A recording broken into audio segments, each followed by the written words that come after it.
سراب کوٹ ٹاؤن متنازع بنا ہوا ہے اور 1 سال 3 مہینے گزر جانے کے باوجود ملازمین پریشان ہیں، لیکن لالا عبدالرحیم کے خلاف عدالتوں میں ملازمین جا رہے ہیں، افسران بھی جا رہے ہیں۔ ہم نے آپ کو بتایا تھا کہ ملک غلام محمد خان جو کہ بلدیہ شرقی میں ڈائریکٹر ایڈمن تھے، یہ ان کا ٹرانسفر یہاں ہو گیا تھا ٹرانزیشن پیریڈ میں، اور فاروق اللہ مجید یہ دونوں سینئر تھے اور یہاں پر آ گئے تھے سراب کوٹ ٹاؤن، لیکن حیران کن طور پر ان کی تنخواہیں بند کر دی گئیں اور انہوں نے عدالتوں کا رخ کیا اور پٹیشن دائر ہو گئی۔ تاہم ایک خط لکھا تھا یہ سابق ایڈمن آفیسر ملک غلام محمد جو سراب کوٹ ٹاؤن کے تھے، انہوں نے کہا کہ میری گزارش ہے کہ میں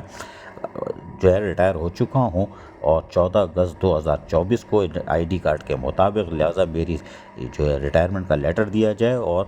LPR یعنی لیو انکیشمنٹ دیا جائے، اور اس کے ساتھ ساتھ میں خود بھی آ سکتا تھا لیکن میں TCS کر رہا ہوں۔ وجہ یہ ہے کہ مجھے ٹاؤن میں آنے پر پابندی ہے اور میری جان کا خطرہ بھی ہے۔ میری سیلری ویسے ہی اسٹاپ کر دی گئی تھی اور جو بتایا جا رہا ہے کہ دسمبر 2023 سے ان کی تنخواہیں بند تھیں، جبکہ فاروق اللہ مجید جو کہ وہ بھی سینئر آفیسر ہیں اور ریٹائرمنٹ کے شاید قریب ہیں، ان کی بھی سیلری گزشتہ 2 ماہ سے بند ہیں۔ وہ بھی عدالت میں جا چکے ہیں اور پٹیشن دائر کر دی ہے کہ ہمیں بچایا جائے، کیونکہ ہم وہاں پر کام نہیں کر سکتے، وہاں جو کچھ ہو رہا ہے وہ تو عدالت میں سماعت میں ہی سامنے آئے گا۔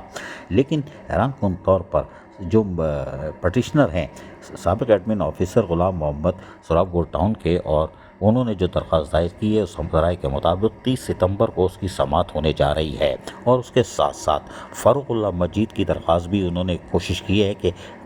ملک محمد خان کی ساتھی درخواست میں عدالت سنے، لیکن انہوں نے درخواست تو دائر کر دی ہے۔ اب یہ اس کی پٹیشن جو فاروق اللہ مجید کی ہے وہ سنی جاتی ہے کہ نہیں، یہ الگ تاریخ آتی ہے، یہ تو عدالت ہی بتا سکتی ہے۔ لیکن لالا کے خلاف جو متعدد ملازمین ہیں وہ عدالت کا رخ کر چکے ہیں، یہ بڑی افسوسناک بات ہے۔ عزیز عارف، KBS بلدیاتی نیوز، کراچی۔